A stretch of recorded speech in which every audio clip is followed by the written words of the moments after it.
What? All right. We are live. Hello. We are live. You're lying. No, okay. No, it's red now. Hey, we're good. No, it's What's up, everybody? Oh, dang it. I forgot to put the live post. Did you make yours? I didn't post mine. Whoops. Yes, that literally is what I do before every show. Remember? Okay, give me 2 seconds. Tell me about the last time you fafoed. What's up, everybody? While I The post. last time I Fafo is going to be right now. I was going to wait for a few more folks to join us in the chat. I see that there might I be ain't waiting for shit. 4 people.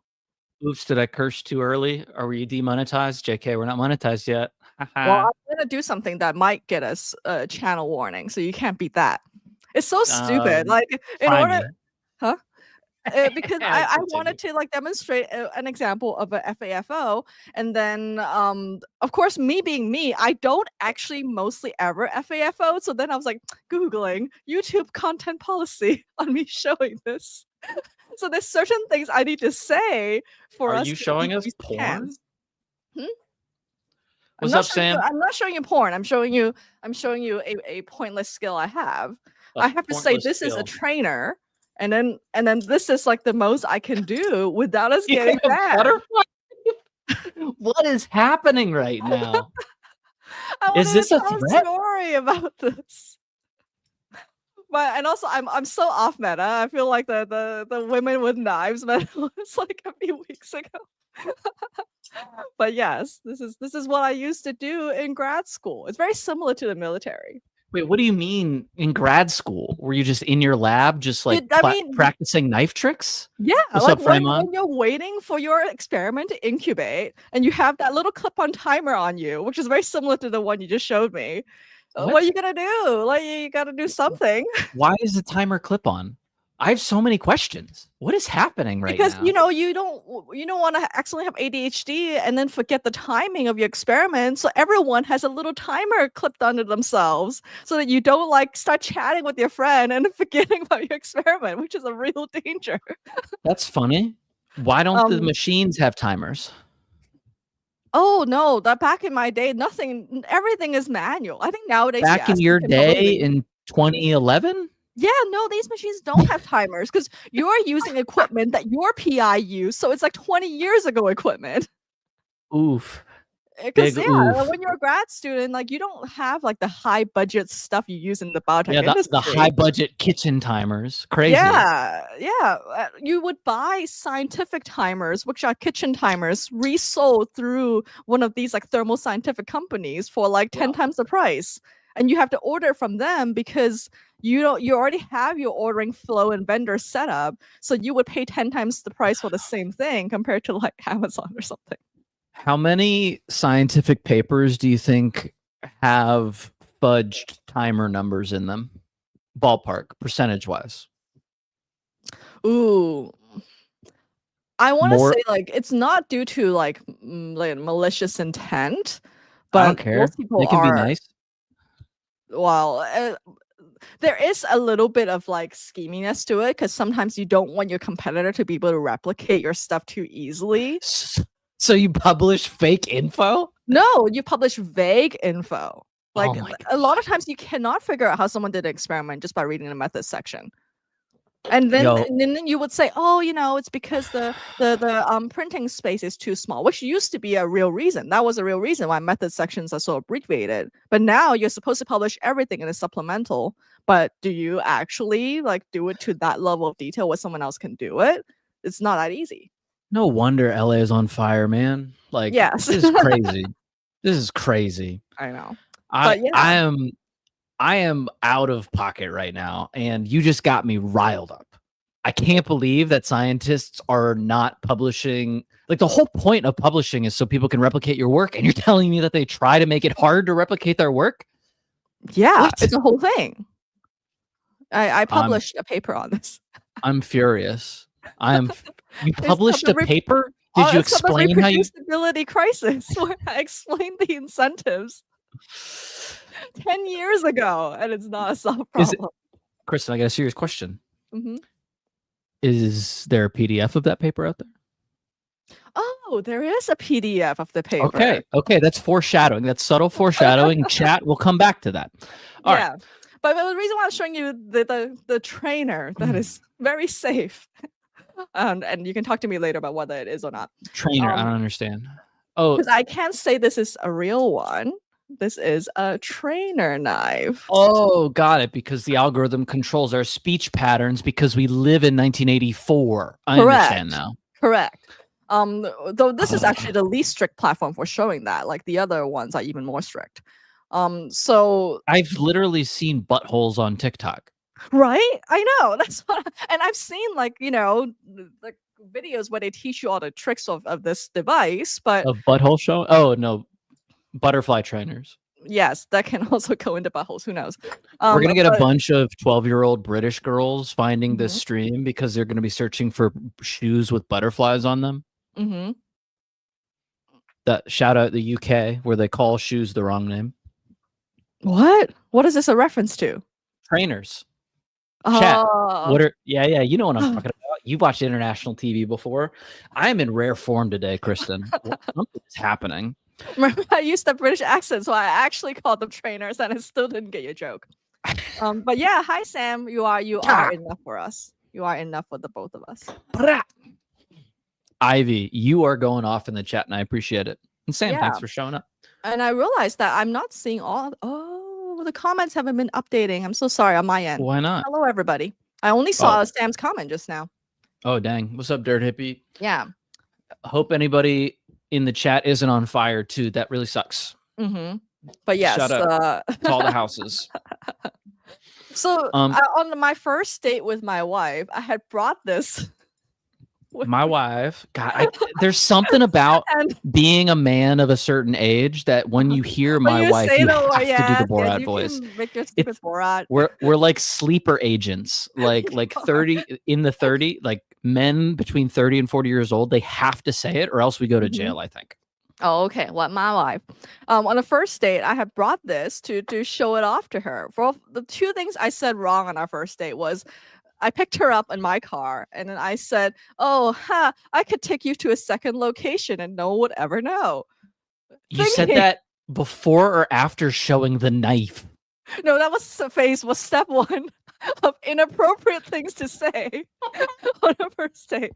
I thought it is obviously a really funny joke because she's like taller and bigger and stronger than me. So it'll be so funny for me to make such a joke. Turns out it was not that funny. And then, but she didn't actually tell me this until like years later. And then also I showed off my butterfly knife skills as I thought it was cool.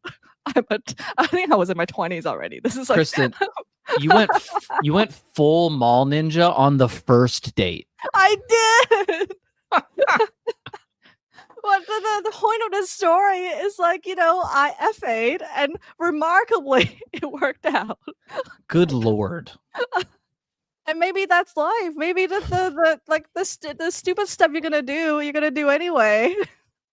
And we cannot prevent them from happening.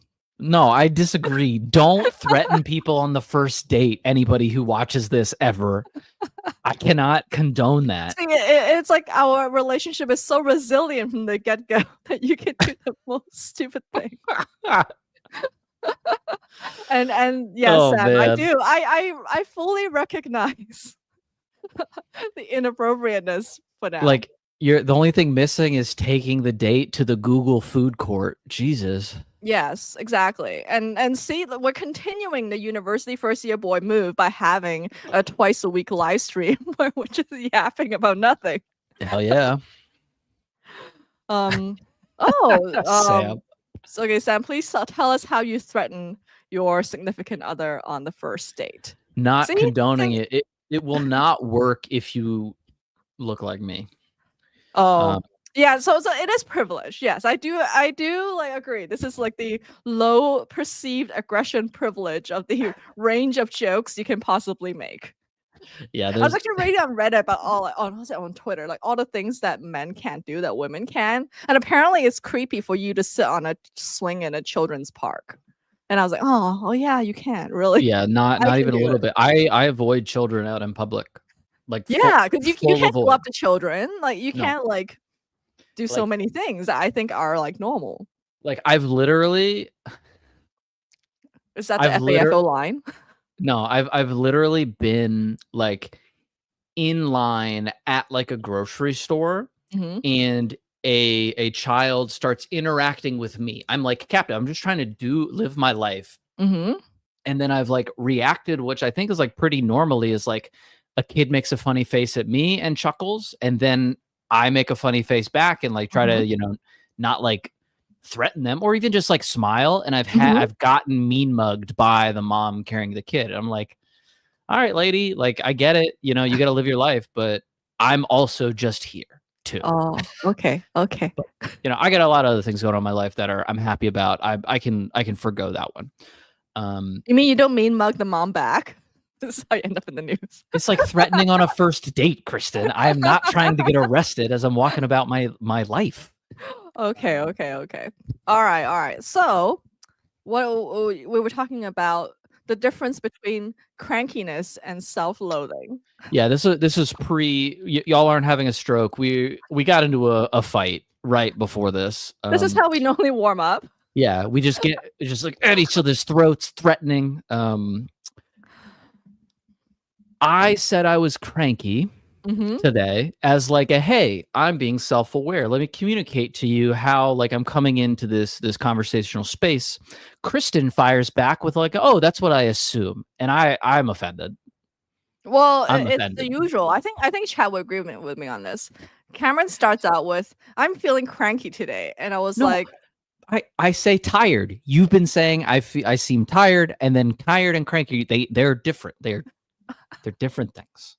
Right? Yeah. And then I was like, the definition of cranky has been hair split in many ways. Yeah. Now. Okay. So I said I feel cranky. I like how even between like the conversation we had a few minutes ago and now, the retelling is completely deviated from what actually happened. History is told by the victors, and I'm going to win this goddamn argument. All right. So Kristen said she knows a ton of people that are cranky and nice. And I'm like, those are the opposite. Like, I don't think that you can be mostly cranky and mostly nice. I don't think those two things go together. Like, one is Larry David and the other one's Mr. Rogers. Chat, you got to decide, because I don't know. We made our points. Give me 1 second, please. I agree, Chat. I think he's like kind of like Austin the Grouch, or like what's the cranky character? The Grinch, but like after after the whole escapade, and then he tries to be his heart grew 3 sizes. Sorry, I'm back. Did you hear that I was calling you the Grinch? I'm devastated right now. Like, but after his heart grew 3 sizes. Cool beans. What part of the country are you from? Oh wait, we already went through this. You're from California? I think that's where he lives now. Not to dox too hard. Yeah, like California, especially LA people and New York people, have a very different definition of nice than me. Sam, we were chatting via video call, so there is no evidence of the slight against my character. Yeah, it was before we went live, so there's no video recording. What's up, Frank? Yeah. Are you my Frank? Yeah, I was gonna ask, is that your Frank? And I don't know. He's never showed up to a stream before. And Ivy shared that the only time she liked children is when they complimented her shoes. Okay, so this is an interesting point from Sam. To be fair, Cameron should have advocated for what he needed from you. I don't need any accommodation most of the time, and when I do, I'll say it. What I was like trying to convey was, hey, this is a set of like, this is a condition. This is like a status condition that I have, and I don't know how it's going to impact like me in a conversation. If that's not useful extra context sharing, I can like stop doing that. But for me, that's like, oh, I would like to know that going into a conversation with somebody for an hour, because it helps me kind of put their responses into a context that I can understand. So if you show up and you're like, hey, I'm like extra whatever today, when you say something, I receive it. And then I'm like, oh, also, this is the modifier to that like message that they sent. So this is what they actually mean based on that context. Oh, what's up, Frank? even though you're not the person that I write code with every day, we still appreciate that you're here. Kristen, did that make any sense? I know. So my joke that I was trying to make with you is that you are perfectly nice even when you say you're cranky, you're tired, and all these modifiers. So it is Yeah. not a useful modifier at all because that is just the default. And it's also never as bad as you think it is. That's true, but the self-loathing part of me, which is what we agree, we also lied to you. We did make up before we got onto the call, and the makeup was agreeing that I have deep sense of self-loathing. Which is a great conclusion to have. In some, but no, for real, the self-loathing, or like the paranoia of self and my like outward showing mask, is high enough that like that's what I rationalize as like, oh, I'm not actually just nice. It's I'm hyper aware enough about how I respond to other people that I'm doing a good job at sounding nice. Does that make sense? So I'm trying to decide, would I rather have you sound nice or be cranky and authentic? Well, actually, authentic is too strong of a word. I don't know. Like feeling like you have to modify how you talk to me based on, trying to be nice, that kind of thing. I think it's not so bad to modify how you interact with other people to be closer to the self you want to represent to the world, if it's honestly what you want. Like, we've had this conversation before, and it is a little bit of fafoing, but like sometimes I don't believe that I truly know what I like and don't like, and have just made a series of random decisions and committed to them. Mm. And I don't have any evidence one way or the other. It's just kind of a thought that gets into my head sometimes. You deeply believe that? I relate to this whole thing. So many times. Where I've accumulated a bunch of things I did. I'm like, wait, did that feel good to do? I don't know. It's hard to say. Because there's certainly moments where you do something and you like it, but then like you get some distance from it and you're like, I did like it. Do I still like it? How do I know if I still like it? Do I just do it until I feel like I don't want to do it anymore? And then you just like get caught in this loop of, how do you know how you like anything ever? Mm-hmm. How do you know if you like anything ever? Is that a useful metric? I mean, I think so. I think it's the only metric that's useful. All right, I disappeared. I'm back though. I gotta press a button because my camera is doing its best. Yeah, the Nikons, they didn't think that people will be using their point and shoots for live stream video viewing. They didn't expect people to torture these cameras into the specific shape and function. I don't know. Chat, how do you figure out how you like stuff? Because like when I do it and I keep doing it, that used to be my default, but then all the nerds figure out how to game that, so I would like tap more shiny pixels on my phone. And so clearly just because I do something for a long time doesn't mean I like it. But there's some stuff that I do for a long time that I do really like. So I don't know if I smile during it, but I don't like smile sometimes. Well, that can't be right. And everything worth doing usually has steps that are not smile inducing. That's true. But is the answer to like avoid doing any non-smile inducing steps? Or is it to accept that they are part of the process? My controversial thought is it should be neither. It should not have a very strong pull either direction. Yeah, because you're trying to let go of your attachments and expectation is suffering. Yeah. No, but continue that thought. It's a smart thought. I'm just being annoying.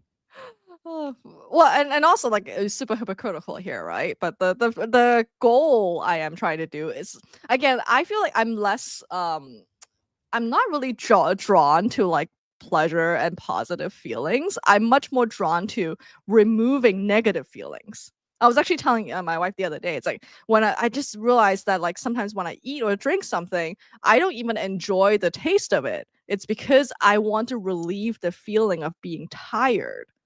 or relieve the feeling of like, oh, I'm not thinking clearly. Maybe if I eat something, I'll get a little, burst of sharp cognition. And I'm like, but actually it rarely leads to that. So it's like these moments where I'm like, oh, I'm not really drawn to like positive feelings very often, actually. That's super interesting. What's up, Gwen? Thanks for dropping by. Kristen, when you say, so like, you say that you're drawn towards removing negative feelings, is that the same thing as actively moving away from negative feelings? Are those the same thought? It's half of it. Half of it is like actively avoiding it through procrastination and whatever. And then the other half is like, oh, I'm actually doing this thing to get rid of a bad feeling actively as well. And I think it's a subtle point that yeah, because that's why I asked that, because it's like different. Yeah, they are slightly different. But it's sort of like, but either way, then is your motivation correct? Because then it's better to investigate the source of the bad feeling rather than acting to remove it. You know what I mean? Yeah, band-aids versus treatment. Although I guess band-aids can be treatment, but you know what I mean. The what's up, Crypto Sapiens? I'm stuck on this, Kristen. Let me attack it from a different angle. Do you have anything or have had anything that you would consider an addiction? So many things. No, but like not in like the Buddhist or like New Age sense of an addiction, but like in the hey, the Buddhist and New Age sense of addiction. No, but it's like different. Like an actual like physiological addiction, right? The conventional ones like alcohol and drugs. Yeah, like something like that. I don't think so, because at least from what I've observed compared to people with like actual addiction, I don't want to like make that comparison because it lightens it, right? I don't think you can also have tough experiences. Like we don't want to minimize other people's life challenges, but we can also have them too. That's okay. Yeah. But no, because I wonder how many people in the chat relate to this. I don't think I have a really strong addictive personality because I'm also short attention span, and they kind of like fight against each other and neutralize it. That's funny. I think I'm addicted to novelty. But you have a PhD. You must have been able to be locked in onto something for a long period of time at some point. Correct. Yes. So what's the story? I say so facetiously, right? It's like I can, but I also recognize that like I see everything as gradations of addiction and attention spans. You know, like we are addicted to the. Do you have any good access of ourselves? Like I think personality is an addiction. Yeah, for sure. I love myself. Again, this is drifting into the Buddhist New Age definition. No, but that's fine. We can get there. I just didn't want to start there. You know what I mean? Okay, because like no, I cannot follow your plotting, methodical, logical way of thinking. Okay, so you haven't had kind of like a hyper obsession. Actually, so I think we talked about this on a previous one. I don't know. Like special interests, my special interests. No, I mean, like we have talked about that. Like what I'm trying to get at is I sometimes get served alcoholism TikToks and shorts. So read into that as you will. Or like overall addiction, because the opposite of you, have a very addictive personality. Oh, I can see that. Like if I like something, I'm locked in. You know what I mean? Yeah. But the thing that came to mind is that actually really there's three pieces of media that have clicked the most for me with like defining my relationship with like an addictive feeling. Not a doctor, just a dude that, you know, likes cranking the engine on stuff. West Wing has a really phenomenal scene with the character that like Leo. And you watch West Wing? No, remember I told you. To me, it's the show where they're always walking around from one building to another. Yeah, we got to get you on West Wing. I think you'd really like it. You need to tell me which episode. There's too many episodes. No, you got to watch the whole thing. It's the point is the journey. So the OK Banger homework for everyone. Watch the entirety of West Wing, marathon it this weekend, addict yourself to it. But so Leo is kind of like the the behind the scenes guy for the president. He's okay. like he's the chief of staff, I think is his official role. But Mhm. but he's an alcoholic, and you don't really find out. I mean, like, sorry, spoiler alert, but it's been out for 20 years. You find out he's an alcoholic like halfway through the show or something like that, or like in the Mhm. second season. And he has this whole scene where it causes problems. And they're kind of like going into him and how he was sober, but he like succumbed to the alcoholism in a critical moment. And they just like talk about it. And he's just like, you haven't had it. Like someone asked him, like, oh, you haven't had a drink in 10 years, but you're still an alcoholic. He's like, yeah, is because I don't want just one drink. I Mhm. want 10 drinks. Like, I don't Mhm. understand how anybody could not want 10 drinks, because it's just not the relationship he has with the substance. Mhm. Because the whole point is to continue the thing to get to the state where you're like dissociated from the previous feeling that you have. Mhm. The second piece of media that helped me like define kind of like a relationship with the feeling of addiction is Cat on a Hot Tin Roof. Have you ever read that play or seen that play? No. Really, really good. Recommend it. I got it right here if you ever want to borrow it. Oh. Interesting play. But so Tennessee Williams wrote this character. What's his name? His name is, I got, because it's important, Brick. Um, he describes like the feeling of drinking as like nothing, and then at some point he feels the click, Mm. and then the click is the moment where he's like in the state that he's been trying to achieve Mhm. from the substance, which is just like, But it's a sense of okayness, right? I actually think it's less of a sense of okayness and more of a sense of the absence of the not okayness that you're talking Yeah, about. yeah, yeah. Yeah. Mhm, mhm, mhm. And that like hit me like a ton of bricks when I read that. I was like, "Oh, oh Mhm. no. Oh Yeah. no." Uh-huh, uh-huh. Um, but the last thing, which kind of like ties it all together, is I got served this short of a rabbi of all things. I'm not Jewish, you know. Like I grew up in the South. I knew like two Jewish people growing up, like not a big part of my like life or culture. But this rabbi is talking about the thing of addiction isn't necessarily the substance. It's like being addicted to getting away from the baseline state that you have in your body. So you're like Mhm, not trying to feel your standalone sense of uncomfortableness with whatever the thing that you're mhm, uncomfortable with. Like could be body image, could be, you know, just like being uncomfortable in crowds or whatever. I feel that a lot when I'm in a large crowd. I'm not okay. I'm not like not okay, but there's an amount of knots in there that I am, if that makes sense. mhm, mhm. Anyway, we're fafoing today and letting it ride. So I wanna extrapolate what you said into Let's. this is probably, in my viewpoint, true for even non-traditionally non-addictive things, like, living in a capitalist society and, like, thinking that I am Kristen in this body, like, these are all, like, addictive things. It's just that, like, our society would not perceive it that way. I didn't catch any of that. I Mhm. think because the signal's bad. Hopefully, when I Oh, move whoops, to okay, okay. my home office, it'll Mhm, be better. But if you can do like one more version of that, I think I got the gist, but I don't know. mhm.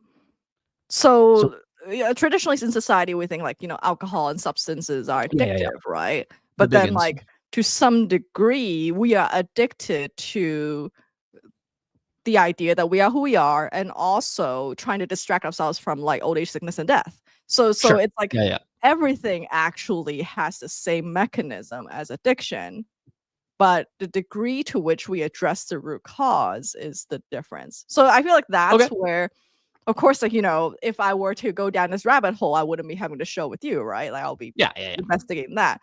But, like, I think it's, like, phasing in and realizing that, ugh, like, every single thing that I do to distract myself is to distract myself from, memento mori and all of that. So Do that's you where. Mhm. No, finish the thought. I interrupted you. Yeah, so I feel like that's where I feel like the line is not drawn optimally for a lot of society, because we like to think, oh, there's people who are addicts, and they're like a whole different camp of people, but actually we're all on the same spectrum, is what I'm saying. It's like you're addicted to substances, we're addicted to like money, we're addicted to like all of that. Okay, agree with parts, disagree with parts, have questions about other parts. First question. Well, first statement. I do think people that are explicitly addicted to things are also people. So that's kind of embedded in what you're saying, which like other people, like some people demonize folks that are addicted to stuff as being like weak-willed, no discipline, whatever. Yeah, exactly. So like, just want to throw that out there. Some personal reasons for that, but in general, but also like professional reasons. I've seen a lot of people that have dealt with a lot of different addictions, and it is, as you said, part of being human in a lot of ways. That said, is there a version of this conversation that you think minimizes the differences and challenges that people have with them? Yeah, I don't want to do that. And I don't know how to phrase it in a way where I'm like, yeah, and then people with like biological, physiological addictions have a really, really hard time. And of course, as a society, we don't really support that enough. So like tangibly, like I have a hard time on like getting myself out of my phone sometimes in the morning. I don't consider that the same difficulty of struggle as like beating heroin. Right. And then it will be super controversial for me to say like people are addicted to success, for instance, right? Because in capitalist America, we love success. So how can you say that? But actually, there's an element to it. So that's the line that I feel like it's very tricky. But going back to like FAFO, I feel like that's like technically we can Fafo as much as we want, as long as we don't make irreversible mistakes, right? Because like, for example, if you are like a physiological alcoholic, that one drink is not something you want to Fafo around. Yeah, and you'll definitely find out. Yeah. So and I feel like for me, I observe that I draw the line too conservatively. Like, I think, oh no, I can't do this because, this might lead to some long-term consequences, including the project that you want to talk about. Me going, oh no, like, don't put my name on it in case of some downstream consequences. But then it's like, I'm trying to figure out what's a line that doesn't drive me insane. Because if I start to think about every single unintended consequence, then I can't do anything. Yeah, we've talked about this before in a couple of our episodes. We had on the reflection episode specifically. We talked about if you find yourself thinking about like how much you should be reflecting in your life, you're probably a person that should reflect less, aka like fuck around more. If you already reflect, fuck around more. If you don't reflect, fuck around less, probably. I think that's the takeaway from this episode. But it's also so like... What is your line? What do you think? Like, do you think you do it too much or too little? So another way to ask this question that other people might like resonate more with is, are you a default optimist or are you a default pessimist? Specifically... Really? I don't know about... If you're a default optimist, you're going to fuck around more. If you're a default pessimist, you'll do it less. That's just what you said. But what if you're an optimist who doesn't like to take action? I feel like there's an action component as well. I think if you're an optimist who doesn't take action, you're a pessimist LARPing as an optimist. Oh. Like you're tricking yourself into feeling good when in fact you are worried about the outcomes more. I'm making a big judgment about a bunch of people I don't know, and I'm okay with that. Because this is we have to draw some line for the sake of discussion.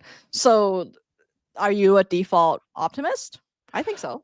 Yeah, like I like in certain circumstances, I'm more default pessimist, specifically around things that I don't feel like the more I know something, the more I'm a default pessimist because I like have a sense of what's going to go wrong. Right, exactly. It's like the blinders help. Yeah.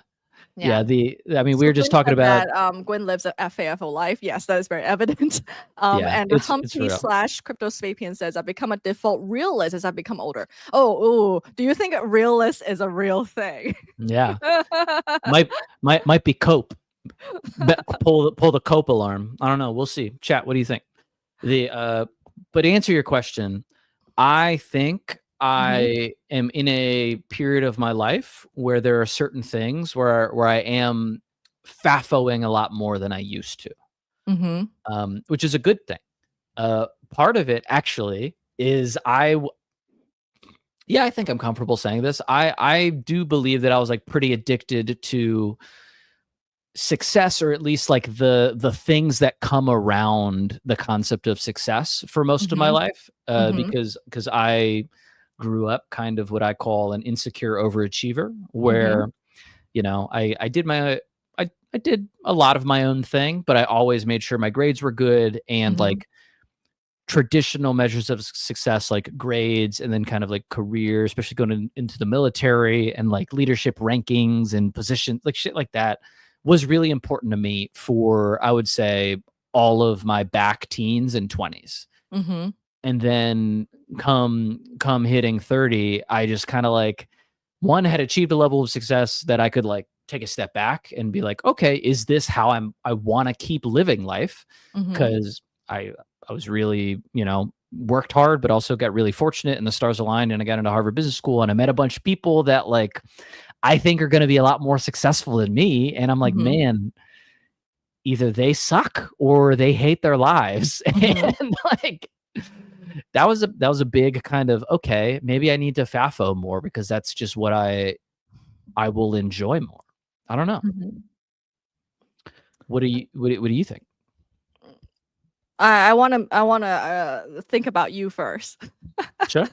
Yeah, I agree. What do you think about me? That's what I really want to know. That's how I think about us. It's like we went on that like success trajectory, and then we decided it's like we got almost there, and we're like, oh wait a minute, things were going well, and we were like, ooh, pump the brakes. Yeah, exactly. It's like, ugh. And actually, I was just making fun of your because Cameron has a book talk TikTok channel. I do. And then he was telling me how he made a bunch of videos, but then he was like, yeah, but they're too polished. So I deleted them.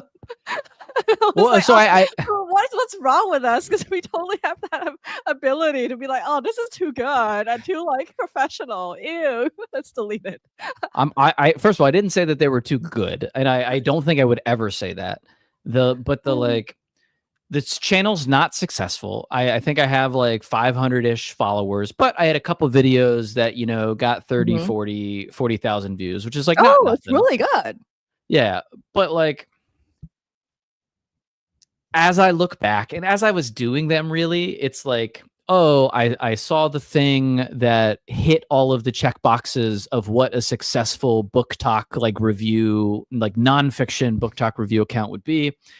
And, because book talk has like kind of two parts. It's kind of like LinkedIn, and it's like really goon squad, like dark book talk, which like I don't want to be on that part.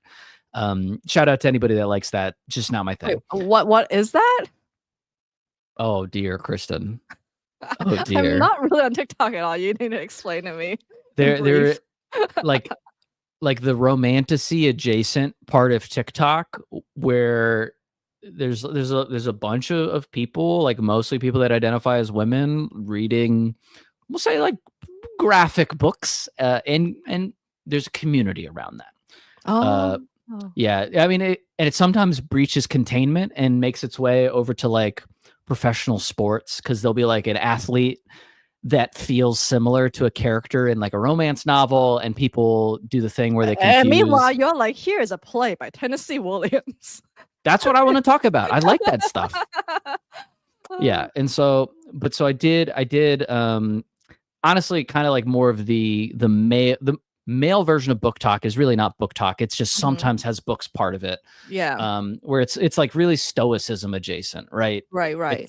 It's like one of the series that I did was, I went through like the art of war, and then I went through like the 36 stratagems, which is like the art of war. And they're just like talking about stuff like that. What are the 36 stratagems? it's like little aphorisms, like the art of war, like take the opportunity to pilfer a goat. Like when you're doing something, make sure you conduct a raid to like gather resources so you don't overextend, like stuff like that. Stuff that feels obvious, but it only feels obvious because we have a culture that has like played video games and thought about combat sports. I was gonna say, like that sounds like a video game move. Yeah, that was written it was written thousands of years ago for peasants that like didn't read. You know what I mean? Oh, okay. And so like if you needed no, I wasn't a pencil pusher in the army. How dare you? I was an infantry officer. You just got a strafe. Get out of here. What was I a private carrying a 240? No, but I was an infantry officer and I had a platoon and I deployed to Afghanistan. And so like that counts for something. Anyway, what's the definition of a pencil pusher anyway? Like a paperwork person? Nerd. Yeah. Oh. I had a friend who knew how to push another one of our friends' buttons, and he would call him a typing bitch.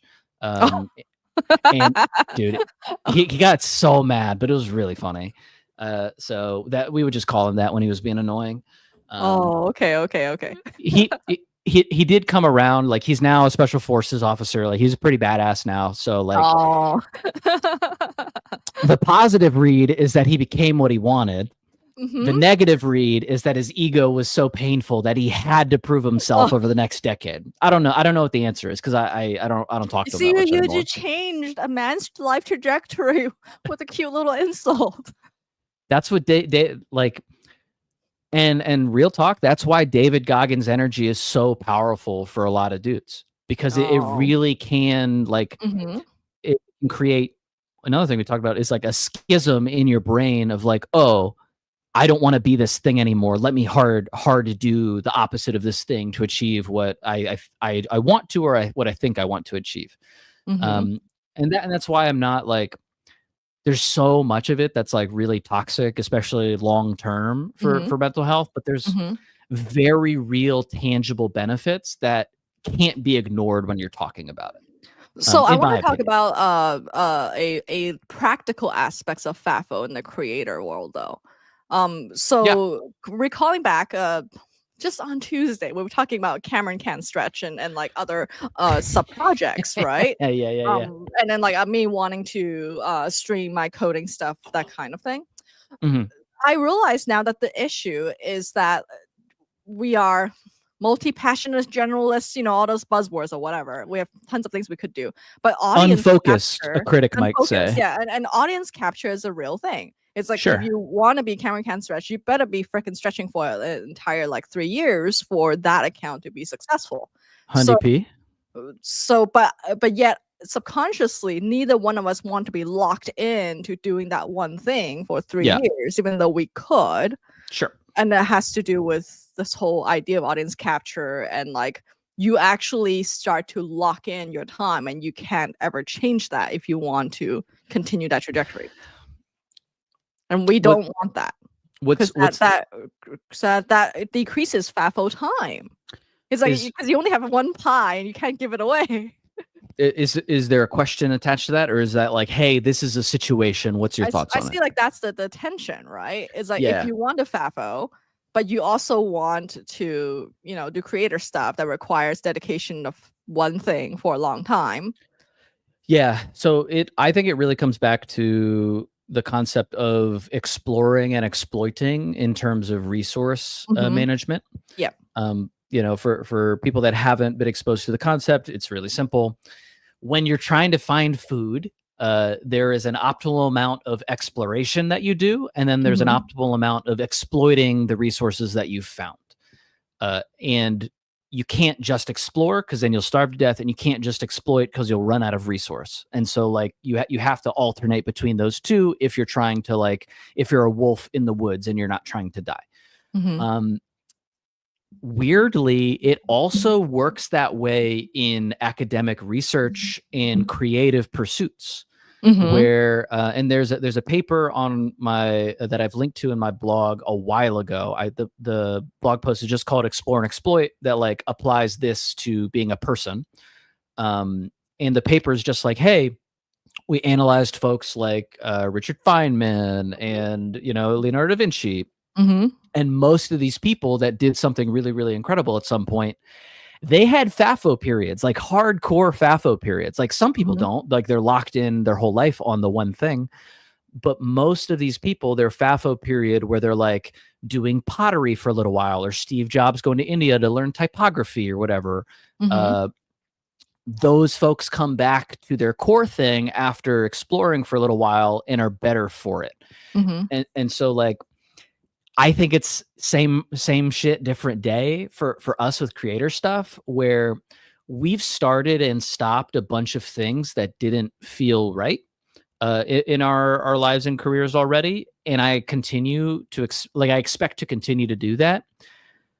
I feel like I'm much closer to stuff that makes more sense to exploit for a long enough period of time that it becomes like, yes, it's limiting the options to do other things. But the benefit of it, like exploit, feels more exploitive or like harsher of a word than I want for that scenario. But like locking into an idea that you like really believe in on a YouTube account for 2 years isn't as much of a prison cell as I think it sounds, if it's something that you like really, really care about. And I would say like my earlier stuff I didn't care about because I didn't know enough to know that I care about it, if that makes sense. And you don't know you care about it until you do it, and that's the back and forth. Like it's an annoying dodge a little bit of the question. But GM, Fakhook, and Mikado. What's up? Thanks for dropping in. Yeah. Crazy Frog, that the drudgery of office work 3,000 years ago. Like I think I've read the one that you're talking about. It's the same energy as like kids today are too lazy. Like there's these like cycles of things that always happens. But Kristen, to answer your question a little bit more directly, I think I know enough now that I feel much more confident in my ability to like get the thing I want out of the thing. And like, I know it's not going to be hey, I do this for 30 days and it hits. Like that's just not how that stuff works. And so the Fafoing period, which kind of like the past 18 months have been like a content creator Fafoing period, have led me, I think, I'm deluding myself, Stockholm syndroming myself into what I want to do and rationalizing it. I am a hostage in my own body, and I don't think anyone will ever convince me. Am I holding you hostage? Oh, no. I a hardcore solipsist over here. No, I'm so subtle, you don't even know it. Yeah, Kristen is the puppet master for all of this. Like, but I know that I feel much more strongly than I did a year ago that like the pieces are in place that like, okay, here's the playbook I know I need to do for a year. And then like, that is the amount of time that I need to commit to this thing. I'll be back in a second. That is the amount of time that I need to commit to this thing in order to see if it'll work. And it's less like I'm just going to post videos, blah, blah, blah. It's like, no, I want to do videos about this, this, and this. And I know that I can't get the signal that I want from it on whether it was a good idea without this amount of commitment to it. Which is a little bit different of like, if I was like 2 years ago, it would be very much like, oh no, I'm going to be locked into the Cam Can't Stretch account. But I was like, no, I know I'm going to stretch. I find myself funny enough now that like, even if I just make the content, that'll be a success outcome for me. Cause I think it's funny to like groan while you're stretching. But I also have like learned enough about humor, I think, that it'll hit with enough people that it'll have felt worth the effort to make the account. Can't wait. Me either. Cause I need to stretch more for sure. Do you stretch today? I did. Already? Wow. Well, so I'm not starting the official Cam Can't Stretch account until I've rehabbed my back. Why? Isn't that part of the interesting part?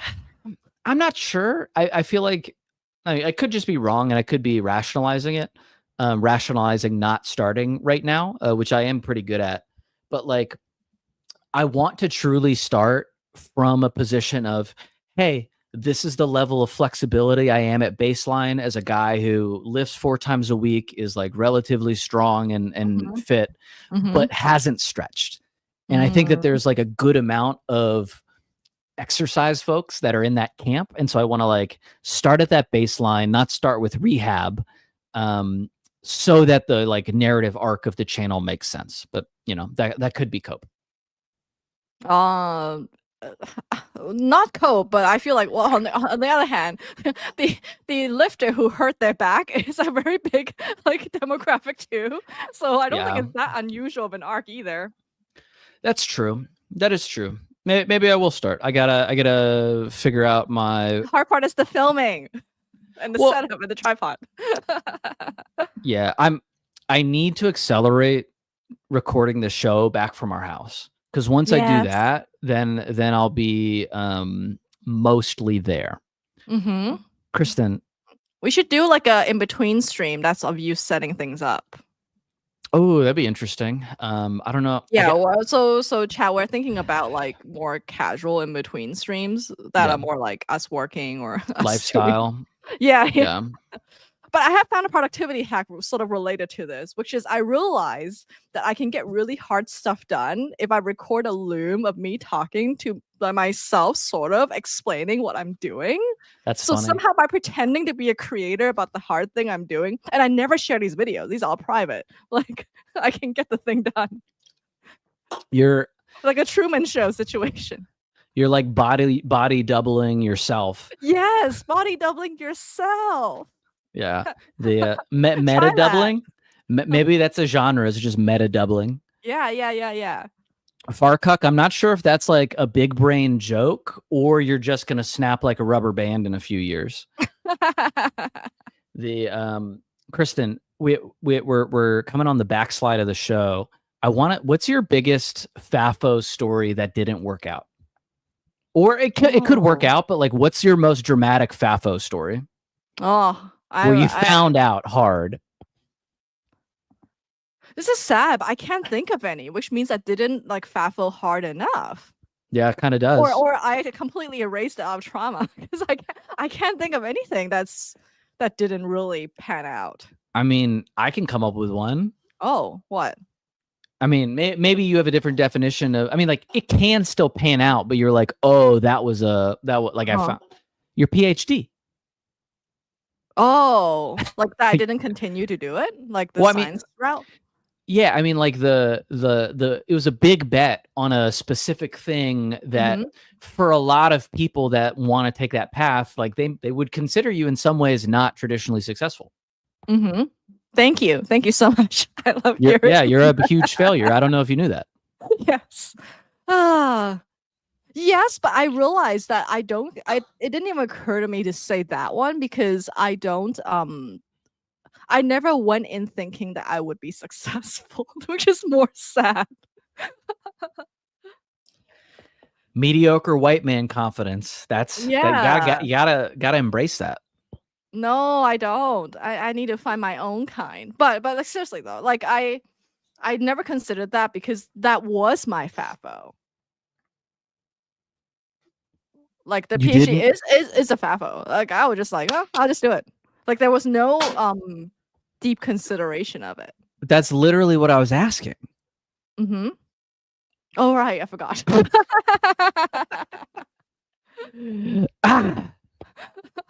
Okay, fine.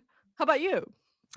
I mean, the most acute one is when I almost got blowed up. We're in Afghanistan. We were like, all right, so we got a ton of like Gwyn. You also got to drop the Fafo lore here on Warpcast or something. Oh, we have approval of more casual hangouts. Ooh, Priyanka, good to know. Let us know what times would be good for you. Yeah. The Crazy Frog. Maybe I will be free when they scan my brain into the AI, or maybe they'll just make me like do McDonald's ads for the rest of my goddamn life. So in Afghanistan. We can't so you do kind of a transfer with the unit that is already there because we fell in onto their position. They're just like, oh, nothing ever happens here, blah, blah, blah. They're complaining.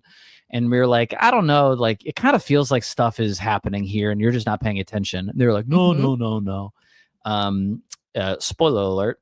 But anyway, so we kind of listen to them. When you fall into on a position, like the first thing you're kind of supposed to do is set up a security posture.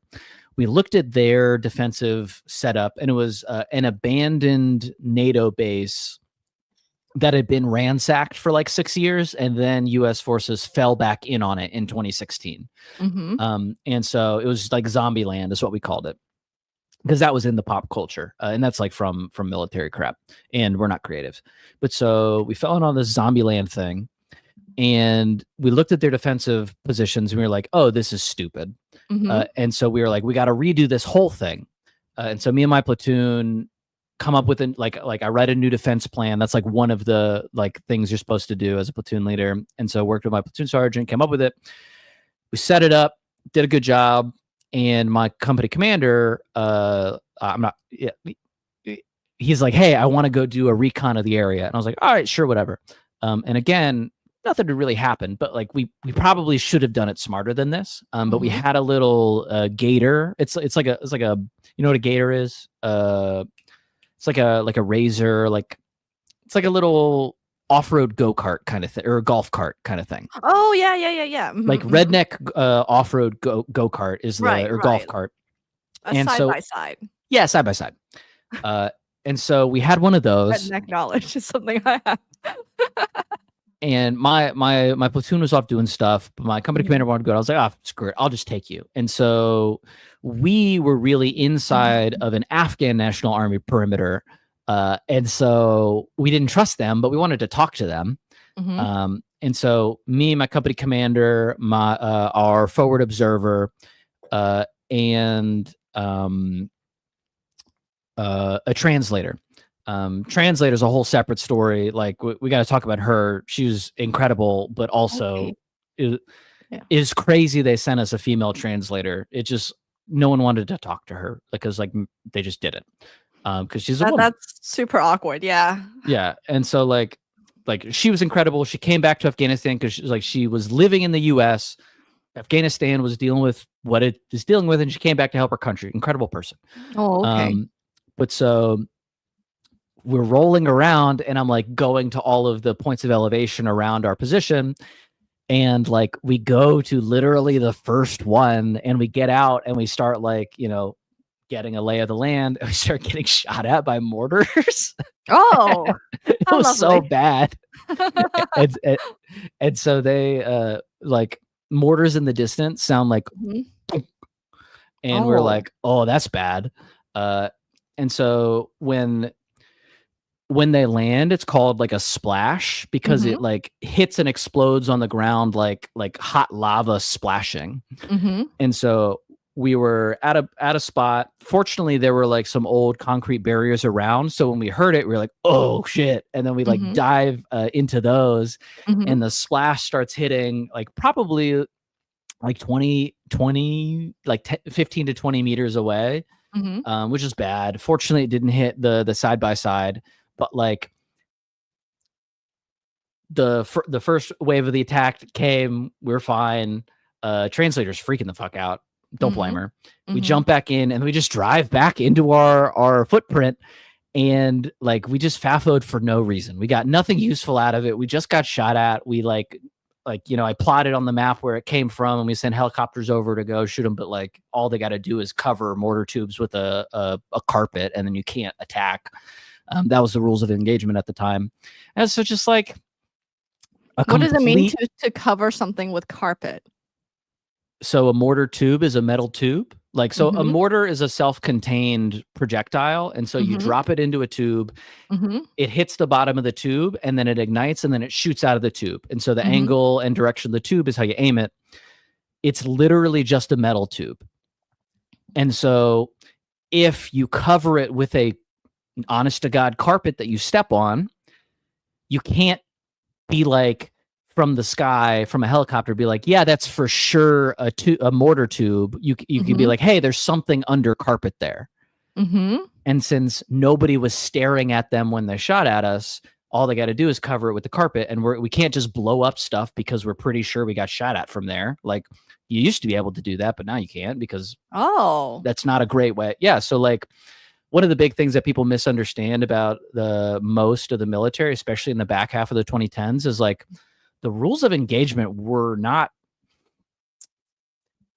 as free as you maybe would like them to be if you're getting shot at. Like if you can't positively identify somebody in the act of shooting you a lot of the time, you weren't like legally allowed to engage.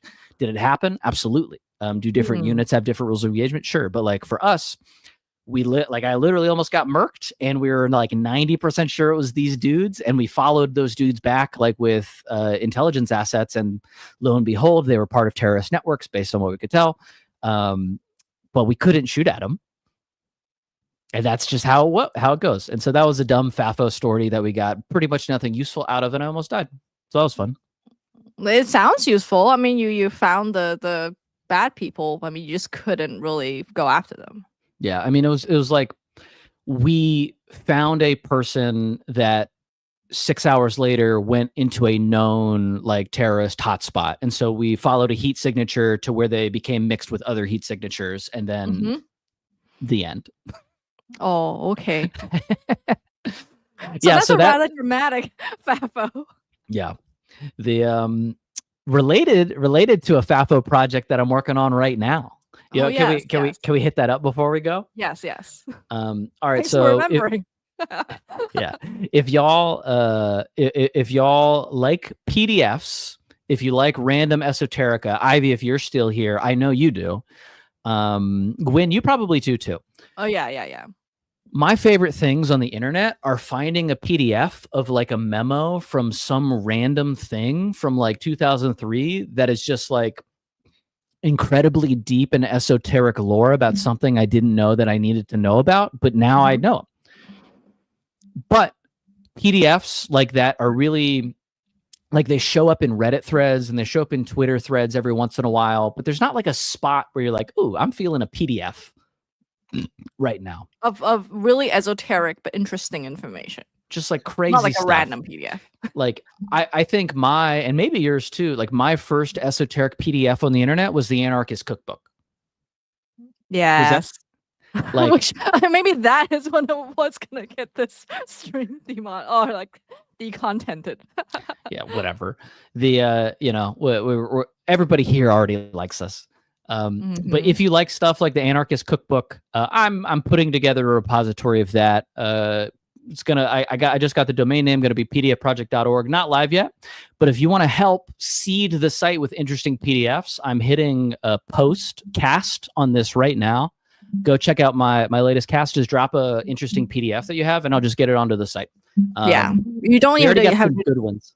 Yeah, just give the link, and we'll take care of the rest. Yeah. All right. Anything else, Kristen? What is a 2600 magazine? I'm afraid to look it up. I'll leave Cameron to look it up. I'll find it. I'll put it on the site. Yeah. All right.